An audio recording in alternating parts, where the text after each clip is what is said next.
to another edition of the Her Hoop Stats podcast right here on the Her Hoop Stats podcast network. I am Christy Winters Scott, joined as always by my road dog, Helen Williams in the building. What's going In the on? building, old school. You don't have to do it. How are you? I'm good. I can't complain. Basketball season started on Monday, and I was supposed to be working, but I spent all day watching basketball. That's all right. Hey, this is a fluid situation here with the basketball season starting, the schedules coming at us. I mean, we're both freelancers, so it's just boom, boom, boom, which is great, right? But Yes. it has started, and I've just been so excited. I mean, it's like the holiday season super early, for basketball fans. So this is like opening up your presents on whatever holiday you celebrate morning, and just being kind of really super excited to see what's in the packages. And I tell you what, all the conferences and across the country, I mean, there's so much excitement for the non-conference portion of this season, Helen. And I will say that I have some games circled. I know you do too, but a lot of them, I mean, I cover the Big Ten. You're mostly ACC, SEC, but at the same time, there are so many cross matches in those conferences to start the season, especially in the Big Ten and especially with USC. And I'm just going to start with them because it just feels like to me they have the most power packed non conference portion of the season in all three of the conferences that I just talked about. Yeah, I mean, and this is you have to give them credit for doing this, finding out early who you are, who you're not, what you can do, what you can't do. But let me just read off with it. They're playing NC State, South Carolina, at Notre Dame. UConn is part of their non-conference, but then once you get into conference, you got to play against ranked teams: UCLA, Maryland, Michigan, Ohio State got votes. So, going to be interesting. I'm like, did you make that before Juju got hurt, or? Like, well, so gonna be good for them though. I think they'll be battle tested by the time they get to you in the Big Ten. Yeah, no doubt about that. I mean, Lindsay Gottlieb, I mean, she's built for this, and she knows that her team is also built for these kinds of challenges outside of the conference. And they have new pieces. Although, yes, we know that unfortunately Juju Watkins won't be playing this season as she continues to rehab from her ACL injury from the end of last season. But when you're looking at what Lindsay Gottlieb does have in the stable, I mean, the cupboard is not bare. They have some really great 5-star freshmen that have walked through that door, but they also had a lot of players that garnered a lot of experience with their minutes on the court last year for the Trojans. Yeah, I mean, freshmen, obviously, everybody knows Jazzy Davidson, but you've got Milton, you've got Williams. You get freshman class, 6'1", 6'5", 6'2", Iwuchukwu, 6'3", right? You got Kara Dunn coming in from Georgia Tech, who's a bit undersized, but a tremendous, has just tremendous pursuit of the rebounds, especially on the offensive end. And then, London Jones coming over from UCLA. So, I watched their press conference, and they were asking her kind of what her identity was going to be. And she said she spent a lot of time watching the pros, and that they were going to be, positionless, more versatile. So I am actually really looking forward to watching them play and seeing how she's adjusted to the new talent that she has coming in. Yeah, no doubt about it. I mean, when you have the versatility of her depth and her rotational pieces that she can plug and play in all 5 spots, especially with, she's talking about, to your point, having a more wide open offense where things are just moving and popping, and cuts are being made, screens are being set, or ghosts. But you and I both love. I love that because you have to make reads. And I always watch, everything that my algorithm tells me is all basketball stuff. So I love that too. But this Kobe interview popped up this morning, and I was listening to him talk about, the triangle offense and how, it looks like one thing, but you can counteract off of every single action. And that's what makes it tough to guard. So I think to that point, I think Lindsay Gottlieb might be living in that warehouse in terms of what she's going to be operating schematically on the offensive side for the team because, it's tough to guard. Like, okay, it's set up this way, but you can make multiple reads off of any entry point. So the point of attack could be this one thing, and you've scouted for that. But then now it could branch off into five different things that you have not accounted for as an opponent. And then now you can cook. Yeah, and that's why in an offense like that, you don't want to teach players to just run plays. Exactly. You want to teach them. You want to grow their basketball IQ so that they can make good decisions on the floor, and then obviously once they make those good decisions, the tremendous athleticism and ability and skill set come in. There you go. But you don't want to have to say go here, go there. You give them a starting point, you teach them all the different options, and then you let them go from there. Less coaching during the game, more coaching during practice, Yeah. but hopefully it flows better. Yeah, no doubt. I know we both coach. So I know I used to tell my point guards when they looked over at me, and I'm like, don't look over here. Like, and not in a mean way, but it's like, figure it Can't do out. anything for you. Figure it out. Like, and then you're looking over here, you're about to get your pocket picked. Like, Yep. pay attention. You know what I mean? But I love my girls; those are my babies. But listen, I wanted them, like you said, to play organic. I wanted them to play free. I wanted them to make reads so that their basketball acumen can grow and their knowledge of making proper reads and having the boldness, but also the wisdom to make the proper reads out of actions if teams take it away. If they're overplaying, then oh my God, make a read, go back to set a pin down. Like just go set a screen. Like you have to be moving without the basketball. You cannot stare at the point guard like, what are we running? Oh my God. And you do initially, maybe. Okay. Point guard has to come down. Hey, get into this. Boom. And then after that, let's just hoop. And I think there's a lot of beauty in that, especially when everyone's on the same page. So USC, that's what I'm going to be looking for offensively from them. But also defensively, you can also have that same freedom and that organic, if you will, read and counter reads on the defensive side too, because of the versatility. What do you see defensively from USC? Just, I mean, the length, the length and the ability to move laterally with that length. I Yeah. think for USC is going to allow them to, do some switching. You're going to have people that can guard more than one position. So again, they don't have to. They're not locked into one thing and one Right. player. Right. Same as on the offensive end. So it'll be interesting to see. And usually, your defense is a bit ahead of your offense at the beginning of the year. Oh, Case in point, Duke the other day. So that's something that you can always communicate about and get right earlier. The offense is, the flow is going to come. People have to know about spacing, and if Christie's here, I need to be there, that kind of thing. But the defensive end is where a lot of teams hang their hat at the beginning of the season. yeah, and that's very true, and it's unfortunate because as a coach, you want to work on both things. So your defense is working so hard I to take know. these actions away.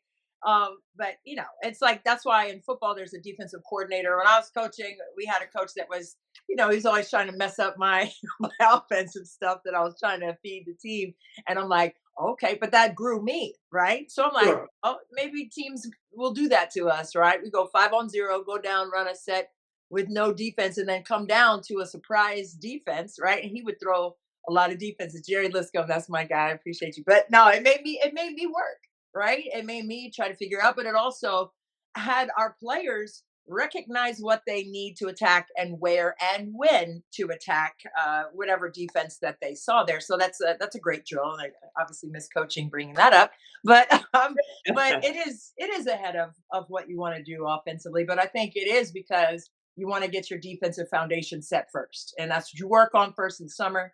And now you're trying to throw in these offenses and then now you're blitzing actions and they're like, oh snap, and stuff gets a little rickety on the offensive side because of that. But I'd rather have my defense solid first anyway, right? Because your offense, you might not make shots, even if you're running things properly, you might miss those shots. So you got to be able to stop somebody and try to get some live ball opportunities, get some fast break situations, which I think USC could definitely do very well. But Juju, they just awarded her Player of the Year award the other day in their first game, and just to see her smiling and back. I know she wants to play, but always good wishes for Juju. in her healing, both physically and mentally, because that is a challenge. In those hurdles, you think you cross one, and then there's one that's 10 feet higher. You got to cross that one too. So there are a lot of mental hurdles ahead for her in that. But I know that she's a stalwart, and her competitive fire is unmatched. So, what did you see from Juju when she got that award the other day in the middle of the court in front of everybody and got all that love from the fans? Yeah, I think for her, I think it was a smart decision because it's you come back that next year after an ACL, and case in point, Olivia Miles. One of the reasons she came back was Yeah. she said, I felt okay, but I wanted to make sure that I was back. And it's that second year after you come back from the ACL where you can really shine. So I thought it was smart of her. I think she is very aware that there are going to be some days where you and I have both been injured, where you're doing your rehab, and it doesn't seem like anything is improving. It's minuscule, and if you don't do the rehab, you're going to have that minuscule, that improvement, and then all of a sudden you have breakthroughs, but then you have setbacks too. So I think she's the type of person that is using this as a learning opportunity. This is life's going to be like this. Basketball's not going away. I'm just for a year. I can't play, and she'll use it as a way to get better because obviously she'll be on the bench. She'll see the game from a different perspective. So I think it was smart for her to go. You know what? I'm gonna take the year off and come all the way back. Yeah, I mean, I've seen it firsthand with my daughter. Sat out last season with an ACL injury from the previous year, but I think it was the best thing for her as well. Even though during the games I'd be right there anyway, even if she wasn't playing on the court, she was still operating as a leader over there. She had the clipboard. She was talking up her teammates and everything like that. But then there were times where things weren't going right on the floor, and the game's going on down there, but we would catch eyes, and it would be like, oh, and I would feel it, Helen, like to the core of my soul. But then I was glad I was there, to kind of be like, you got this, like breathe that out, like you said, 10 deep breaths, just, like, get yourself reset. But it is a challenge. And I think it's more of a mental challenge than it is anything else. I mean, obviously it's a physical injury, a mechanical injury with ligaments and everything like that. And I do understand that. But I do think there's a lot of physical trust factor at the back end of that. And like you said, Yeah, with Olivia Miles and now with Juju and also with Bree, it's just, for them to be able to overcome every aspect of the healing is quite a challenge. And I think, they're all built for it, obviously, but at the same time, those tough days were pretty rough. They're pretty rough. yeah, All you want to do is hoop, man. And that's not who you are necessarily, but it's who you become through all the challenges. But then you're missing a component of your personality, like your DNA, right. like your outlet, So I know it's very frustrating, but I know also that we've seen so many players come back and do well. I know Brittany Sykes, for one, had two ACLs when she was at Syracuse, and now she's killing it in the Yeah, W's. she's killing it in the Yeah. WNBA. So we've seen evidence. So I think that's also something that kind of lights the path for those players. So speaking of lighting a path, UCLA all the way to the Final Four last year didn't do what they wanted to do. Obviously, getting over that hurdle with UConn in the way there, but UCLA, I think there's some fire in that belly there with this team. And Corey Close, I'm gonna tell you what, if she were not coaching basketball, she would be on some motivational tour to speak to people and speak to their purpose and speak to their character. Just listening to her always fires me up. I don't care if it's 5 minutes at a shoot around or post game pressers. Corey Close is going to bring you some fire and energy, and you better be ready to listen when she's speaking, because she is spitting some fire into your soul with what she can say to you to get you on the right path. What do you see that she has probably said to this team, or what would you say to this team after the Final Four run last year? Yeah, I would say there's five things that they have. They have the stars, right? They have the depth. Yeah. They have a rigorous schedule, so they'll test themselves non-conference, Oklahoma, UNC, Texas, Tennessee, and then they have the experience. So in Right. terms of postseason play, and not just the players, the coaches have that experience too, having gone through Mm, their preparation for the Final Four. So, the minuscule things that we need to change. We know what we didn't do well in that game against UConn, right? So we know what we need to get better at. They spent time over the summer getting better at it, and they returned, let's see, 69% of the scoring and 59% of the rebounding. And it's kind of like you have everything you need this year. So there's also an element of Coach Close dealing with that pressure too, right? They always say pressure is a privilege, right? But you well, have what you need to get to the Final Four again. You have what you need to win the whole thing. right. Can we put it all together? Yeah. Yeah. And I mean, they're obviously missing some of their rotational pieces off the bench. And a lot of the bench players, I mean, and this is not begrudging that style at all, because I would say, hey, we have 4.5 players, or we have 6.5 players that we want to have heavy minutes, right? And that half player was like, I don't know how we go, but it depends on how they were being covered. Anyway, but for them, Corey Close didn't go deep into her bench. A lot of coaches don't go more than 7 with double figure minutes on the court. And then that tightens even more so in March, right? Because now if you do go 9 and those 2 players outside of the top 7 play less than 10 minutes, they probably are not going to play at all come March. So when you said their rotation is something that is a bonus, what specifically did you mean by that with this team for this year after losing some players in the transfer portal? Yeah, well, you had Ledger Walker, who was injured, who'll be back this year. Neepkins, who came over from, I forget where she came from, but she was 50, 40, 90, right? Yeah. So she's gonna spread the floor. And somebody that people don't talk a lot about, and maybe just because I was a walk on, I didn't play a lot, but the Jaquez kid, she is the She's kind of like the glue to that team. Like everything she does is it's not going to show up on the stat sheet, but they need her Mhm. on the floor. So it'll be interesting to see how they integrate. Obviously, the 2 new pieces, but also her as well. And then I think Betts, Sienna Betts was injured, missed the first game, but I'm excited about what that high low might look like, right? And I think they put enough pieces where Lauren Betts is not going to see a whole lot of triple teams, right? Because you've got people that can spread the floor a little bit, so a little bit better. So it'll be interesting to see.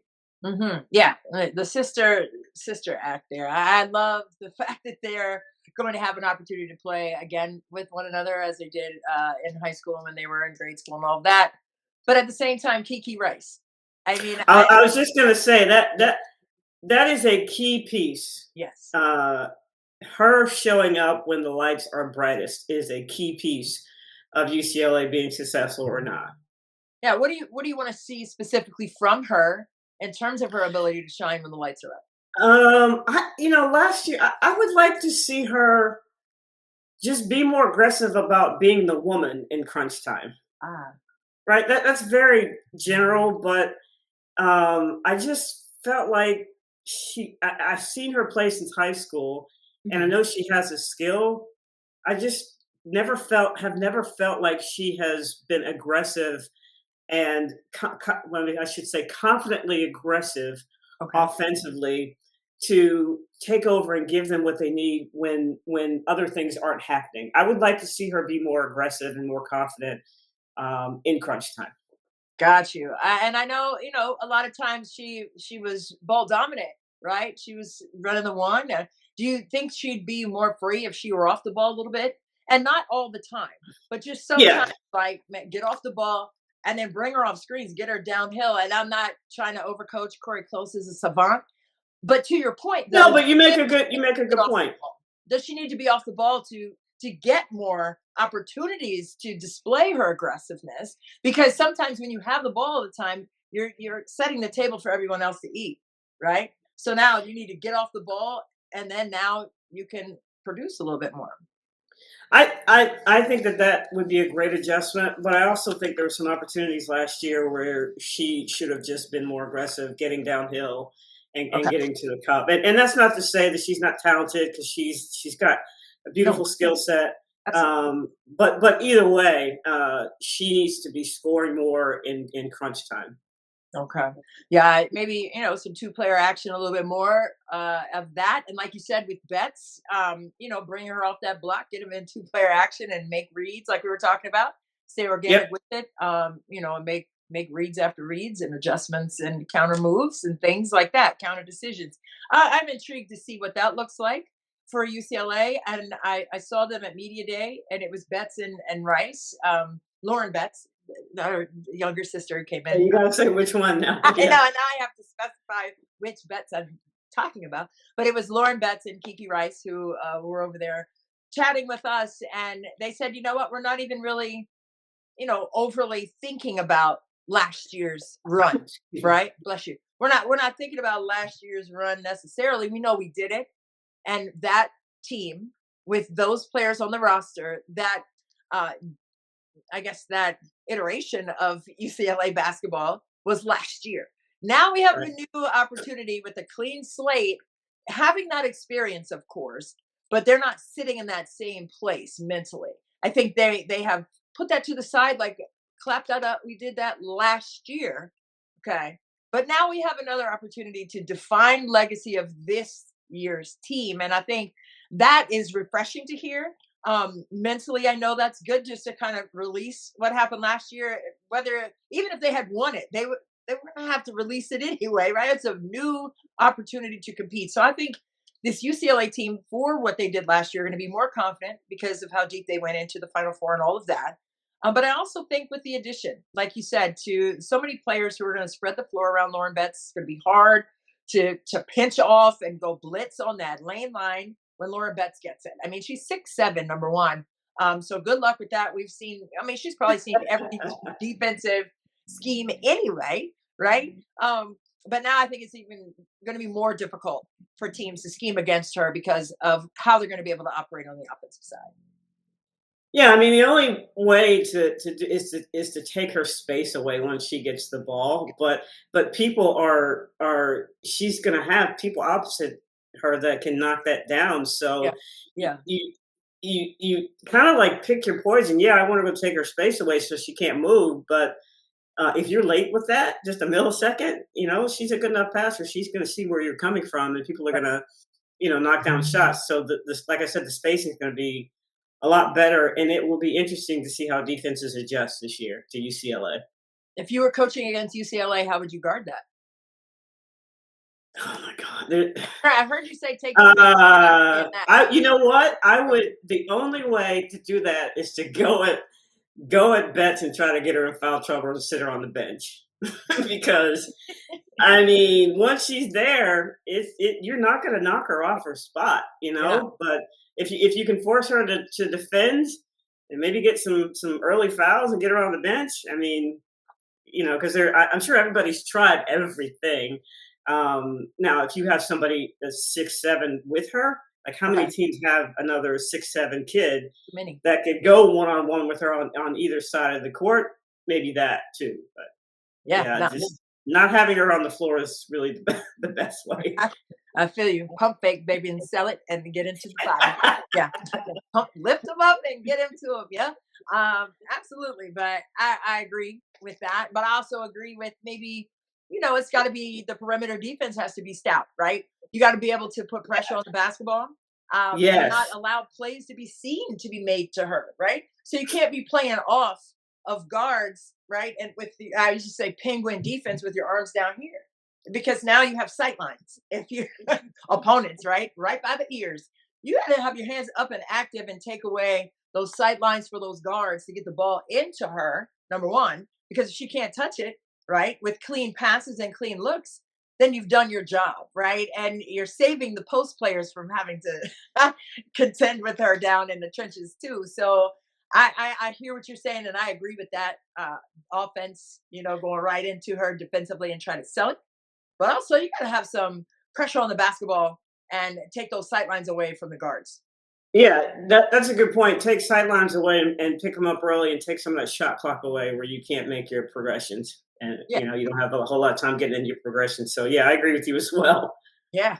I mean, that's quite something. And I know, in the non-conference portion, I'm sure a lot of the Big Ten teams will be taking notes to see how other teams outside of the conference are going to contend with what UCLA is going to bring to the court again, with Corey Close at the helm running things. And I love it. I love it. I think I'm super excited to see what those looks are from opponents in the non-conference portion as well. And I'll be taking notes too because I'm intrigued to see what that could possibly be. But yeah, it should be an interesting year for UCLA and the Bruins out there in LA, along with USC that we already discussed. But bring it on to the East Coast, bring it on to the East Coast. And, Brenda Freeze, she has just, in the last couple of years anyway, been really masterful in the transfer portal. This year, with Yarden Garzon coming in from Indiana, she is a lethal scorer from three, over 42% from range. Helen, another player who's going to come in with the ability to score the ball. But Brenda Freeze at Media Day said that she was most impressed with Yarden Garzon's ability to pass the ball at 6'2". We're talking about sight lines. She has a great eye and great timing with that eye. What do you see with the addition of Yarden Garzon to the Turks? I think just allowing them to space the floor even more. That was a big thing for them last year. But I don't think that they had, as I haven't seen the numbers, but just from doing their tournament game, this is going to be a consistent kid that can hit that shot. Like Right. It's going to be, I mean, not guaranteed, but it's going to be a consistent threat. So that's going to stretch defenses and allow some of those players to go one-on-one. You got I don't want to butcher her name, Okinawa from Duke, that Played well there, that can score. So you're spreading the floor, allowing her room to create, for herself. And I think another important player for them is going to be Poffenberger. Agreed. I think she had more to give than she gave last year. I know she was a little bit injured as well, but I think there's more, from her that they can have. And then just Kaylee Schmeichel. The only improvement that I for her is she's got to become a better defender. Yeah. Because in the tournament, everything was take her off the dribble, take her off the dribble, take her off the dribble. Now she offensively, she's gonna get to the line, she's gonna pick her spot, she's gonna get fouled, she's gonna score, she can shoot. But there's where she needs to be better because they need her on the floor in the game. And if you have people constantly taking you off the dribble and you fouling, then you're not in the game. So I think that's an area where she's going to have to improve. So it'll be interesting. Those are the key ones. They lost Cheyenne Sellers, obviously, but I think they brought enough scoring in to make up for that. And I love Mira McLean. She, again, somebody nobody ever talks about, but she was so key in those games last year, especially the Alabama game, in guarding the ball handlers. Now she's 5'10", 5'11", 6 feet, but she's guarding, smaller, quicker players, and her lateral movement really caused some problems for Alabama in the tournament last year. Yeah. So she's coming back as well. Yeah, absolutely. Mira McLean.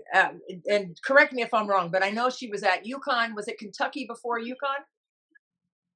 I think it was UConn, then it was Virginia. Virginia, you're right. And it was Maryland. Listen, it's hard to keep up with these kids these days. It's been UConn to Virginia, and then I think she and Poffenberger knew each other before. They played together or something like that. I can't remember the story. That was in my notes last year for the tournament. But she again, she's just like a hot-ass kid from UCLA. Very necessary, but a lot of people don't talk about her. Yeah, for sure. And I think, her length is disruptive. I think her ability to get to the basket is unspoken. We don't talk about that ability for her to attack enough. But I also think her ability to rebound is big time on both sides. Both sides. I mean, she's going to salvage your possessions with her aggression to the old glass. But I also think, when she gets those offensive rebounds, she's going to go right back up with it. She's got quick second jump. She's got bunnies, kangaroos, whatever you want to call them, but she's got them. Pogo sticks, put that in there too. But listen, Poffenberger, I know, is a solid rebounder. And I know that's what she did consistently well throughout last season. And I heard you say you wanted to see, more from her. What specifically do you want to see more of from? I'd like to see her stretch the floor more with her. She can shoot. and I didn't think she was as aggressive last year. And again, some of that I do think she was a little bit injured, Listen. but she's going to need to score more this year Mhm. for them to be successful. Obviously, you brought in Garzon and you brought in the kid from Duke, but they're going to need a third scorer, right? Yeah. So is that her? Interesting. I like that, and I'm intrigued by that. I know that Brenda Fries loves to set you up, right? So I know if she sets up Poffenberger to get more triples, whether they be transition threes or spray out situations, if Mira McLean is getting to the O board, she can't put it right back up, spray that thing out, see if she can get a couple of those clean looks because obviously the defense is not going to be setting those instances. She can get some wide open opportunities there. But I think it's going to be really intriguing to see what this iteration of Maryland basketball will be. I know Yeah. they've been pleased with some of the international players that they've added to the team as well. You're talking about Cheyenne Sellers. Yes, she was a solid scorer for sure, but she was also a staunch defender who was very versatile on the defensive side. But she also produced a lot of offense in terms of being an initiator. Maybe I think it was 4 or 5 assists a game. As a playmaker, who do you want to see step to the plate for Maryland this year? I like the Okinawa kid. I mean, because she can score, but she can also facilitate. Yeah. And I think she's going to have a dual role for Maryland this year. She has that ability, and I think probably at Duke she didn't get to. She wasn't. I don't want to say the focus of the offense, but she didn't get as many offensive opportunities as she would have liked, I think. Sure. And so, with Brenda, setting those screens, I forget the kid that hit all the threes last year, the short kid that I loved, that transferred from VCU. Can't remember her name. But I Uh, see the same thing where, go ahead. Do you remember her name? I oh, can't. yes, but go ahead, go ahead. Anyway, just Brenda Fries set up a lot of screens on the ball, for her, and being able to read and to get downhill, or like you said, to spray the ball out. I think she's a good enough facilitator. So Right. again, I think she'll have a dual role this year. And she's going to have the ball in her hands a lot. Obviously, she scored like 18 the other night, so Yeah. she does have that ability. Yeah, no doubt. And I think it's going to be really interesting to see offensively what it looks like in the quarter court for Maryland. Schematically, I know defensively, I think they can be more disruptive. I think they have more depth where they can be more versatile on the defensive end too to get to the pace of play that they want. They want to rebound, run, They want to go. They want to run. rebound, run, and score. Right, steal, score, and run. All of it. But they can do that in a lot of different ways with a lot of different looks. So, what do you see non-conference for Maryland? And it was Tubiasu, Sarah Tubiasu. Yes, Yeah, Iliasu, yes, and I love her. I just wanted to make sure I that her name That kid, correct. man, I Yeah, love watching her play. Thank you for just that. yeah, because So that's such they're a fun. playing NC State. NC State, their schedule is ridiculous. They Yeah, just beat Tennessee last night. yeah. NC State, they're playing Kentucky. Mhm. Kentucky's probably going to be. I haven't seen them play, but I know they had a really good transfer class. And they're going to play Princeton, who's probably going to win the Ivy League. So non-conference, those are the big ones. Right. They also play Georgetown on Sunday at Maryland, which is going to be crazy for I know me. you'll be. Wait. Are you have to cheer for your kid even though you're an Yeah. alum, right? Or are you going to wear one of those split shirts? No, I'm not doing that Travis Kelsey mom split the jersey thing, man. I appreciate her for doing that. That's fun. But it's my baby, man. I mean, what are we gonna do? I mean, we see it right here. I mean, we already know. But that was me. That was my turn. This is her turn. But I will definitely be in the building. 1 o'clock Sunday in College Park, Maryland, which is gonna be super crazy. And I know people are gonna ask me like, "Where's your Maryland stuff?" But I'm saying it's at home on the wall. That's where it is, and it's on my heart, right? So I'm being a parent, being a that's mom. I'm a mom in this moment. I'm a mom. Yeah. So, but I love. They know. They know. I mean, I'm not gonna like. I'm not one of those moms that like cheers against other teams. I don't do that. I cheer for my baby's teams. That's it. And every single player on my baby's team, and not just my babies, I would cheer for the whole squad, all of them. And I don't cheer against anyone. So there's that. Okay. Wondering, even though no one was wondering, I was just setting the table for whoever may ask us. But that's that. But she is wearing number 15, the little flip of the 5 and the 1. And I don't know if it's because of me. I don't know. It's just her own thing to do. And then Jordan's wearing 6. I told him it was a combination, and he said no. But I think it is. But anyway, I digress. But anyway, He's that's not going to admit it. I don't remember. But I don't know. But it's going to be. I think that's going to be. It's going to be an interesting day for sure. But I know, I know the men's team. They've upped that competition with Georgetown as well. I think they play on Friday at Maryland, so it's like the Maryland Georgetown weekend here in the DMV. So I think that's going to be fun to watch for sure. But levels 2 and on Sunday for me. But yes, the non-conference portion for Maryland. I think Kentucky, as you said, is going to be a tough competitive game. Kenny Brooks, we already know, like took Virginia Tech. You already know. Yeah, I already know about Kenny Savant, that he is on the sidelines for them. But I think it's going to be really fun to see how Maryland gets through the non-conference portion of the season with the chemistry and all the things that you said you wanted to see. From Poffenbarger, I want to see how they utilize Garzone in the open floor, not just as a scorer, but as a facilitator as well. So I just think it's going to be fun to watch the chemistry, as in all teams across the country. But I just want to see how the chemistry continues to evolve and unfold. So yeah, Brenda Freeze always gets the job done. 20th anniversary of the championship, right? Say it one more time. 20th anniversary of the championship, Oh, NCAA championship, right? Oh my God! Yeah, I'm pretty sure. Christy Tolliver, who should be a head coach by now, but I digress. Yeah, that part. Don't get me started. That's a whole podcast by itself. We need to come and talk about the WNBA players coaching in the WNBA. Anyway, I didn't get you started, but yeah. Tolliver, yeah. And over 600 wins, Brenda Freeze. I mean, that's just crazy. Yeah.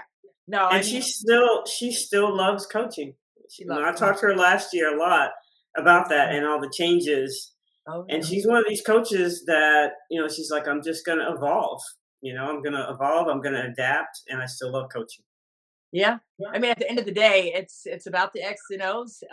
And, some coaches have still been able to keep the main thing, and coached because of the Jills and the Jills, right? The people. There's still some coaches who are dealing with keeping that as something that they relish, right? And something that they cherish is the connectivity that they have with the families and the players who they're coaching, right?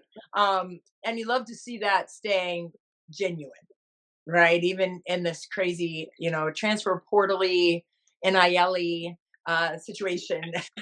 She lost Karen Blair who's not the head coach at Georgia Tech. So she got a new assistant, I think the head coach from Stanford. I can't remember anybody's name today, but she came from Stanford. So it'll be interesting because again, that's another way a fresh perspective to get done what she likes to get done. The up tempo, the spreading the floor. So that'll be really interesting to see that too, because she has offensive coordinators and defensive coordinators. So it'll be interesting to see what changes they make. Yeah, I'm intrigued by that. But also, the baseline of things being, about the people. And I will say this before we get off Maryland. I know, I think it's been a couple of weeks now, but they named the locker room after Vicky Brick, who passed away. Really? Yeah, they just did that. Her parents were there, and they dedicated the locker room to Vicky Brick, who was a walk-on at Maryland when I was coaching at Maryland. She was from Baltimore. Her parents own Brick Bodies. It's like all these workout gyms, and they're just very established in the Baltimore community in so many ways. But I mean, she lost her battle with ovarian cancer, and it was so sad that she passed because of the fighter I know. I knew her to be. She had a daughter, was 5 years old. Oh, I don't want to go down that road, but I will just say that it was just a beautiful dedication to someone who loved Maryland, the state of Maryland, but also the University of Maryland, and just she was just a fireball of joy, of competitiveness. And for her to pass away like that was just super heavy. But I think, whenever I go back there, I'm going to go and take a look at the plaque that has her name on it, because of what she was able to do in a Maryland uniform, wearing number 12, VB12, is going to continue to make an impression every time those players and coaches go in and out the door there, and carry a little piece of her with them. So, ooh, okay. I didn't know I was going to go there with that, but okay. Anyway, lots of love to the Brick family and to the Chirps for honoring her in that way. Okay. Okay. I'm okay. You can say something. I'm on. I'm good. I'm good. I'm good. I'm good. I'm good. I'm good. Well, Okay. I wanted to ask you what you thought about Ohio State because the in the preseason from the coaches they picked them fifth, from the media they picked them fifth, but then in the AP poll they only got votes, Ah, AP top 25. So mm, I'm just curious what you think about them. Obviously, they lost Cody McMahon to Mississippi, right. um, but they have Cambridge, they have Gray. I don't know. I want to know what you think about them. I don't have an opinion one way or the other, but I just Yeah. accept that I think they're intriguing. Yeah. I mean, to be able to receive votes, but as you said, be in the top echelon in the Big Ten. I mean, that's kind of a conundrum right there. Yeah. But Kevin McGuff, I mean, he understands the assignment of what he has to do now in the absence of Cody McMahon, who was just a power pack player. Reminds me a lot of Alyssa Thomas on the collegiate level, with her ability to get downhill and get into a body and spin and finish. I mean, that spin move is almost, if you put them making that move next to one another, I mean, the similarities are just striking, but just the way that she played the game. She put pressure on the defense in a lot of different ways. So without her presence in there, I know it's going to look a lot different. Without them going to and through Cody McMahon, I think is going to be different. But hey, man, Jelani Cambridge is the business. Like, she's going to come to the floor and break you down with her ability to not just get to the cup, but her ability to defend. And I think that kind of went understated last year as a freshman. She came out there and just worked her tail off on the defensive side. I just remember, and now just thinking about her, I just remember her in the open court a lot because of her ability to just get those live ball steals and get down to the other side faster than anybody else. She was two steps ahead of anybody else once she got possession of the basketball. And as you said with Kayleen Smykel too, like with Jelani, like there were some games where she got in some foul trouble, and they totally need her presence on the floor. Like, she can ill afford to have spurts of time where she's out because she's saddled with some fouls. But her ability to put pressure on defenses, offensively, in the quarter court or the open floor, I think is going to be startling this season. I mean, it was like that last year for her as a freshman. And I think I remember Kevin McGuff saying, excuse me, I remember him saying last year that the one thing that stood out most to him about her was her ability to be fast and be quick, but not in a hurry, right? And to be able to stabilize that speed with wisdom as a freshman. And I Mm, and I think that in and of itself you is said a word. You said a word. period. But I think that's going to be something to look for to see if opponents can be disruptive to that speed, right? Sometimes when you have a player like that, you want to use their speed against them.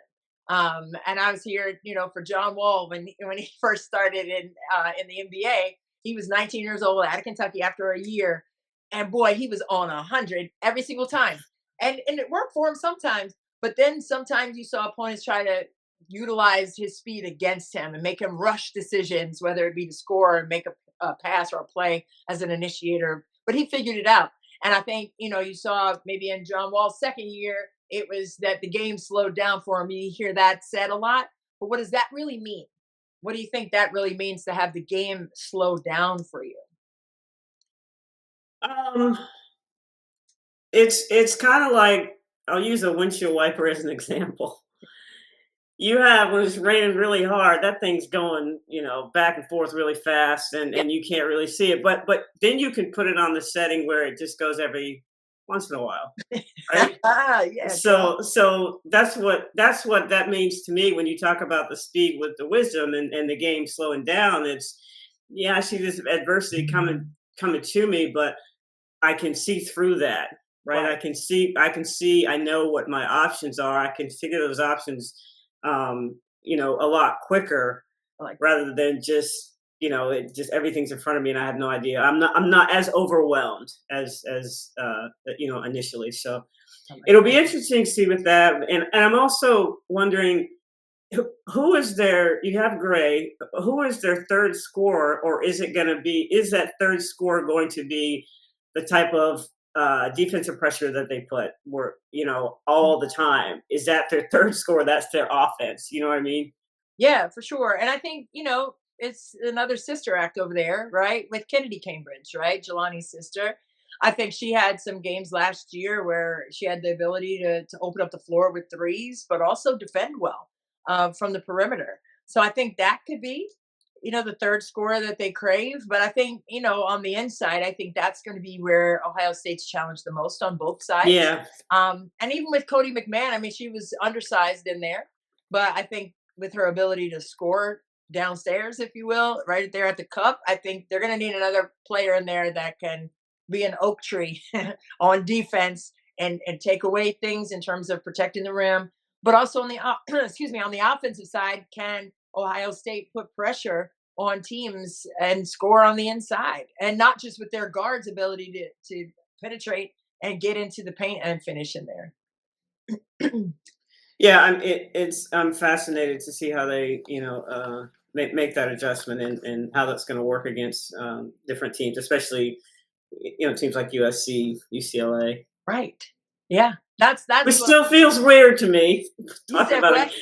It still feels weird to me. Two California teams that Yeah. are in the Big Ten, but I know. um, We're yeah, we're getting used to it.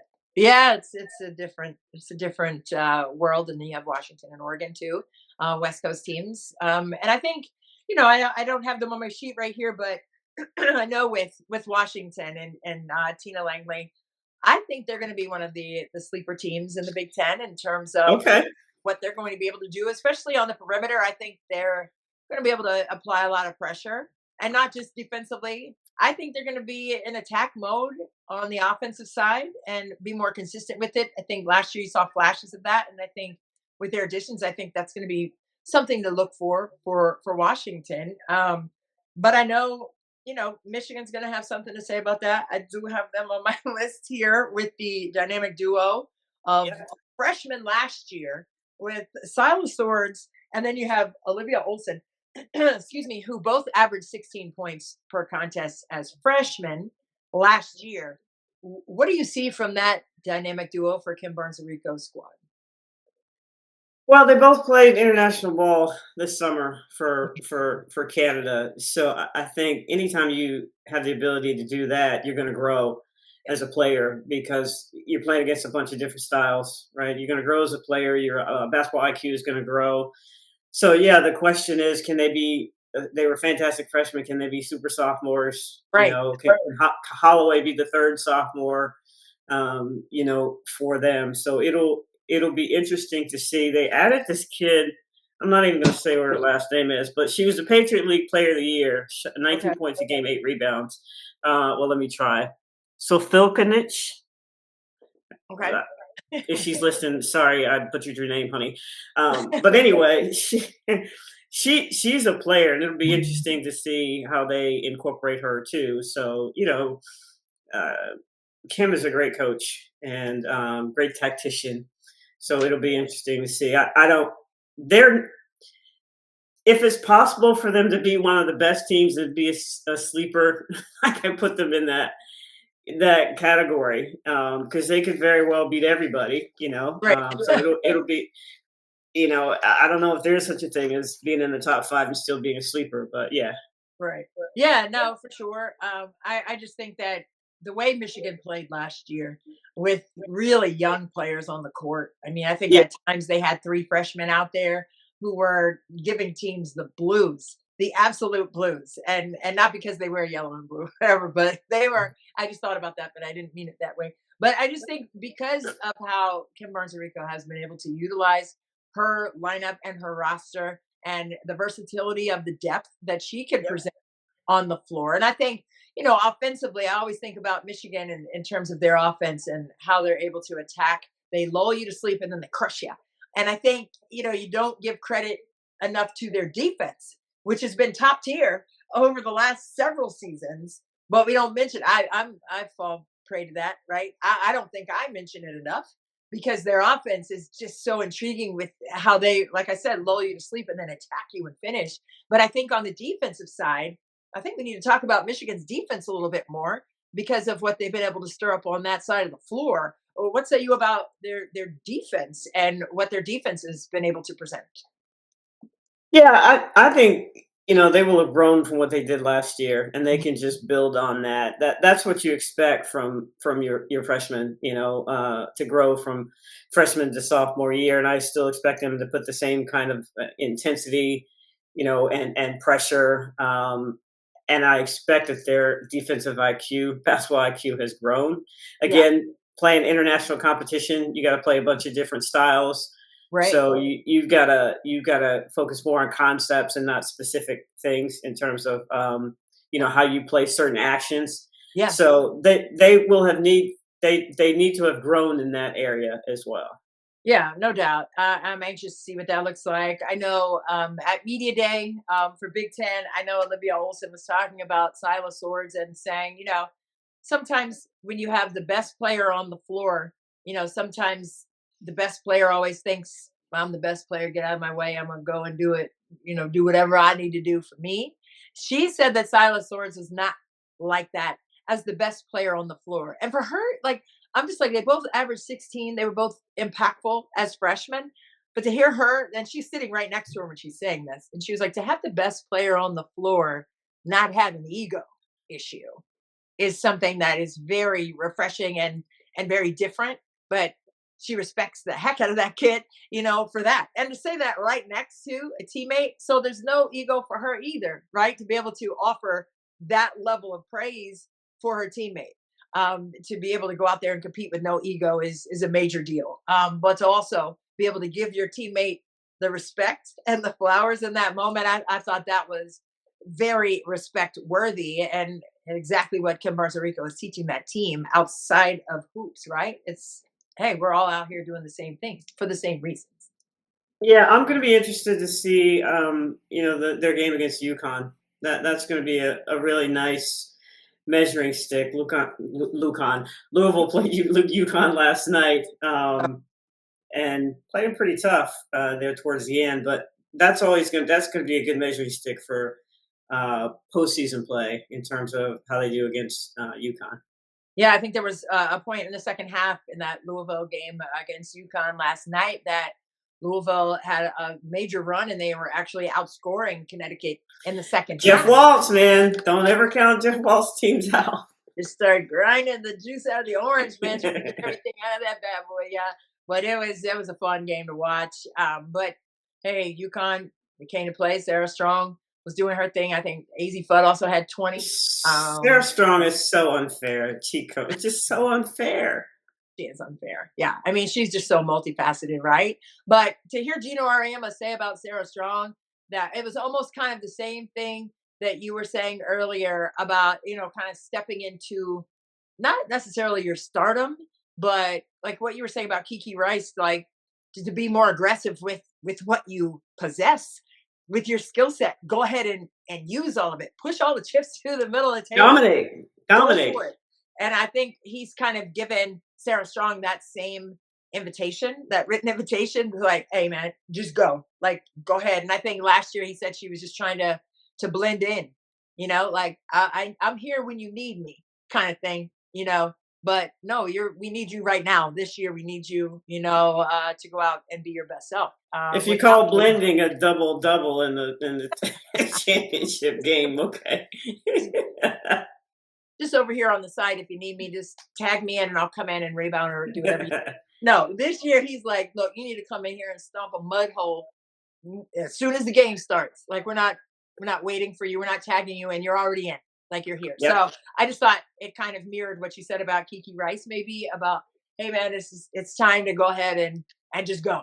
Like just hoop. Like we're organic with it. We're just gonna ball out. So I'm interested to see that too. But with AZ in that mix as well, and we could talk about UConn too. But they have some, obviously they won the whole thing last year. Paige Becker is not on the floor, but she was in the building cheering for the Huskies last night, which I thought was also cute. So yeah, it's going to be a challenge when Michigan faces them. And again, I think in that game, I think it's going to be Michigan's defense that's going to make Yeah. the difference in that contest. Obviously, we know what they're able to do in the quarter court once they, like I said, move that basketball around and try to get to the second and third sides and put pressure on the rotation on the defense. But I think that's going to be a really great game. And I think it's going to be a low scoring, defensive minded game. And that's going to be definitely one to circle for Big Ten non-conference for sure. The last team that I have here, it's Michigan State. And Michigan State, they put up 125 points in their game the other day. Was a record there at the Breslin Center, I think, for the first half points, which I think was over 60 or 70 or something like that. But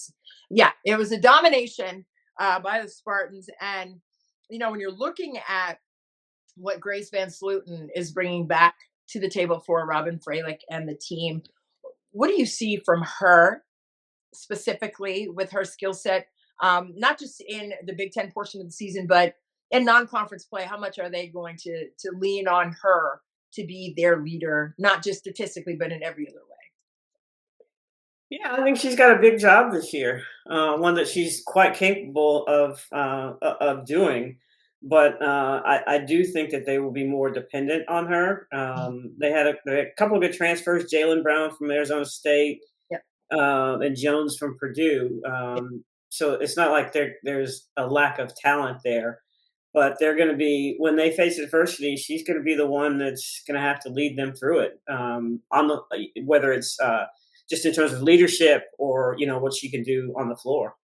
Yeah, I think it's going to be interesting. I mean, she has USA basketball experience. I think that's going to be fun too. Like you were talking about with the Michigan kids having some international experience too, just to be able to see different kinds of coverages. I mean, she's an open floor player.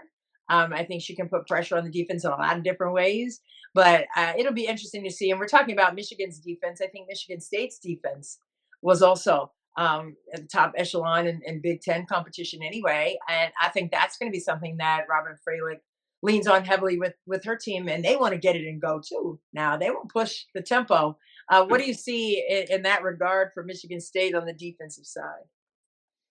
I do see them, pushing the tempo even more with their defense, with it being even more intense than it was last year. I mean, they're going to have to do that because I'm looking at, Charlie Cream's got like 13 of the Big Ten teams getting into the tournament. So, everybody's going to be beating up everybody every night. And so, yeah, they're going to have to come to play every single game. They're not going to be any games where they're going to be able to take, any plays off. So they're going to have to ramp it up, I think, even more this year. Yeah, I agree with that. And, last year, 12 teams made it, into the tournament from the Big Ten. And for Charlie Cream to have 13 in the preseason. Wow, man. Like way too early. Yeah.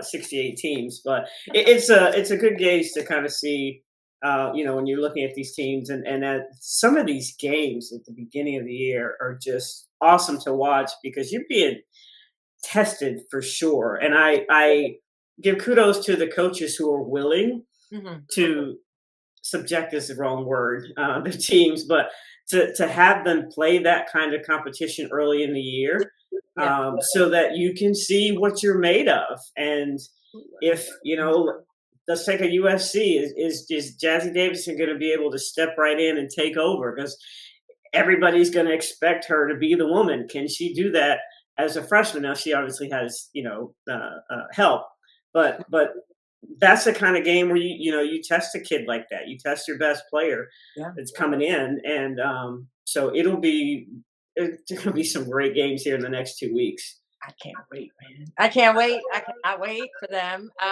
Any other Big Ten team you want to discuss before we bounce on out of here? No, I think we covered them all. The sleepers. I mean, it's. I mean, there's some coaches I think who Oregon. I'm intrigued about Oregon. Let me just say that. Talk to me. Talk. And whether or not they can, they lost their top four scores. So can they? What's their offense going to look like? Right. Who's going to step up for them? That'll be an interesting storyline for me. Not too much in detail, but yeah, I'm interested to see what Oregon does. Yeah, it's so funny because I love Kelly Graves, number one. He's so funny. But at the media day, and it wasn't when we were in media mode, we were kind of crossing paths in the busyness of it all. And he was like, "Hey, we don't have any size in there. Hey, I don't know if we can Say it score." bagging. Say it bagging. Yeah, he says that, but "Oh, bring it here." And he's gonna come out and like just tear you apart. But he's funny. But I know he said, like you said, there was a big turnover there with four starters being off the team now. But I think it's gonna be like very, like you say, intriguing to see how he can get all those puzzle pieces back together. But he was really like setting the bar here. So then when they do something, it's like, oh, well, look at that. I know. Under promising so he can over deliver. That's right. I love it though. He's so funny, but that's my guy, man. Kelly Graves. He always puts smiles on everyone's faces. But I know that he's going to bring it. I know he's going to get that team right. And through the non-conference portion for sure. To test out what his rotation will be. Solidly looking like come January when Big Ten competition begins. So yeah, for sure. But he was definitely like playing it low key in Chicago a couple of weeks ago. So it was pretty Smart funny. man. But yeah, it'll be fun. What'd you say? I said smart man. Yeah. I know I didn't say much when I was coaching. I'm like, yeah, we're getting it together. We're working on things, working on it. We put it in the oven and see what it looks like after. But no, it's fun stuff. But I can't wait to get out there. What's coming up next for you? I know, we've got these officials calls where we get all the new rulings. Officials calls and the beginning of the year calls, the ESPN, where they talk about all the stuff that I hope I remember, and I know. just trying to make sure that I give the officials grace. Every summer I go to officiating camp because I just want to see. I want to see what they're talking about, and so that I don't throw them under the bus. And not that I would agree with every call, but Right. I like the fact, and this is totally off subject, but No. I like the fact that they do practice, they do watch film, they do talk about what the emphases of the year are. They spend time, their mentor doing the summer by the veteran officials. Like it's a thing for them. Like they're very serious about it. Yeah. And people, I think, either don't know or forget about that. So I just want to give them some kudos too. Like, yeah, they do work at it. So you can't just say they suck because you can't do what they can do. So yeah, for what it's I worth. definitely can't. And where they have a camp, and you can attend. There are camps all year for people who want to move up or whatever. But it's like a coach's clinic. It's an officiating clinic. It's they have them all over the country, and I decided a couple of years ago, I was like, you know what, let me just go, because I'm always saying that I disagree with them, but I want to know what the premise of it is, and I don't, I don't take in everything, but I just really appreciate the fact that they spend time honing their craft, and that they care about honing their craft, and that people should give them some grace for that. But they think they just show up now. Everybody's not a great official. Everybody's not a terrible official. And again, we don't agree with all the calls, but I at least know if someone made that call, that it's coming from somewhere. It's not arbitrary. Right. So I was like, stop complaining about officiating. Go and see what they do during the summer to get better. I respect that, Helen. You know what? Well, we need to talk, because if there's one around here, I would like to just go be a fly on the wall with my little notebook. And that's all it was a fly on the wall. I go in there, I get the schedule, I sit in the back, The first time I went, they introduced me. I was like, "Why? I don't want to." And I was like, "Listen, I do stuff for ESPN, and I don't want to throw you guys on the bus. I just want to know what you were doing." And they all clapped. I was like, "Oh Oh, my god!" So now I go and I sit in the back and I watch what they go over. They go over stuff on the film, and then they go out and they work on it on the court. So then I go out in the court and I see how they're trying to apply it, and obviously they're being coached by the veteran officials. So it's a really cool dynamic. I love that so much. And now, I want to go. Now that's on my list of things. I got you. I Uh, got you. that and going to Paris. There we go. Those two things are right there on the same line now. No, I love, I love that. I love that so much. And I know, the season's right in front of us, and I'm going to be throwing that stone out soon and just hopscotching to all these different arenas, starting on Sunday there. But that's gonna be. I'll let you know how that goes. I'll text you. Yeah, you'll have to text me and let me know. I think it'll be all right. Oh, before we go, I do want to give a huge shout out to our good sister girlfriend Debbie Antonelli, who had a court named after her. Yes, Yes, go baby. Oh my Debbie. God, how about that? She, How about yeah, that? And just she already has one of a the best. You said what? One of the best. Always, always. And Debbie Antonelli already has her number up in the rafters at NC State, which is also an incredible honor. But then now to have this court named after her, BMAC, tell us about what happened with Debbie Antonelli getting that court named after her, Wait, please. wait. Before you say anything, Oh, is there script on the wall that says "shoot till your arm falls off"? I hope so, No, man. no, but I love the fact that you said her number is in the rafters because I couldn't wait to come on here and tell you that you're wrong. Her number is What not is on it? the rafters. In fact, it's her name and it's a big microphone underneath her name because they Ooh, want you to know she ain't up there for her playing days. She's up why there for not? what she did Because after her she playing days. said What? that she Come on. was the I didn't. only starter who never scored or something like that. Like She she she started every she game but didn't score. She coins herself the best non-stat starter in NC State women's basketball history. Yes. Non-stat starter. Okay, see, okay, y'all are teaching me a lot in Yeah. this podcast. I did not know. First of all, I knew she was up there, but I thought her number 12 was up there, but it's not. It's a microphone. Okay, so I need to put that down in where's my pen? I gotta write that down on my notepad. Okay. Shoot till your arm falls And off. what does it say? Does it have that up there, B Mac, on the It rafters? should. It It needs to should, be but no, somewhere. it has her name, the year she was there, in her the microphone.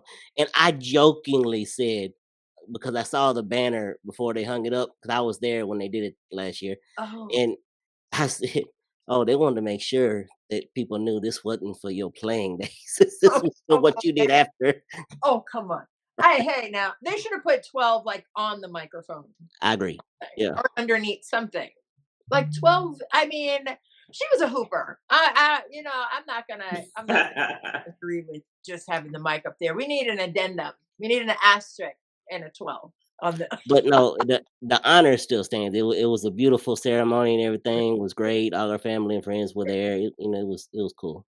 I love that. And then the court being named after her. I mean, how amazing is that? I did see that Debbie was wearing for the Tennessee game. She was wearing a sweater Mhm. that Pat Summit gave her in honor of Pat Summit. So she said anytime she had a Tennessee game, you guys, she was going to wear a piece of Pat Summit's wardrobe because Pat Summit never wore the same thing twice. So I respect that for the iconic winner and leader that she was. But I mean, Debbie Antonelli, man, what was that court ceremony like? I mean, I didn't get to go, but I watched it online. So Okay.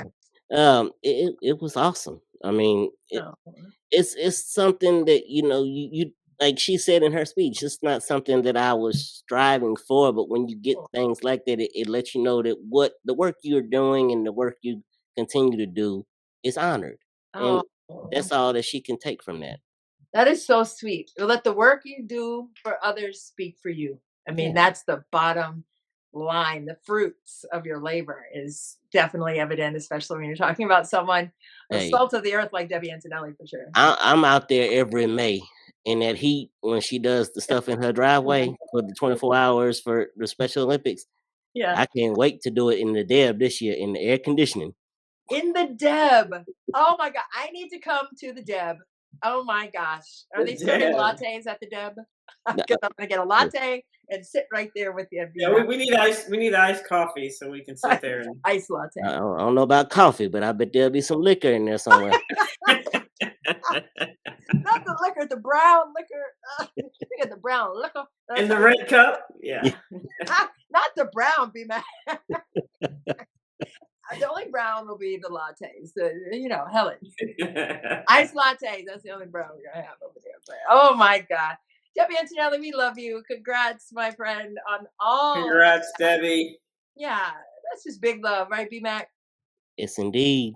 Oh my gosh. That's what we're going to end this one on. With lots of love. We're just going to be love out here. And B-Mac, we thank you so much for being the savant that you are as the producer extraordinaire right here on the Her Hoop Stats podcast. I'm Christy Winter Scott for Helen Williams and B-Mac. We love y'all. We love you, Debbie. Congrats, my friend. We'll see you guys next time.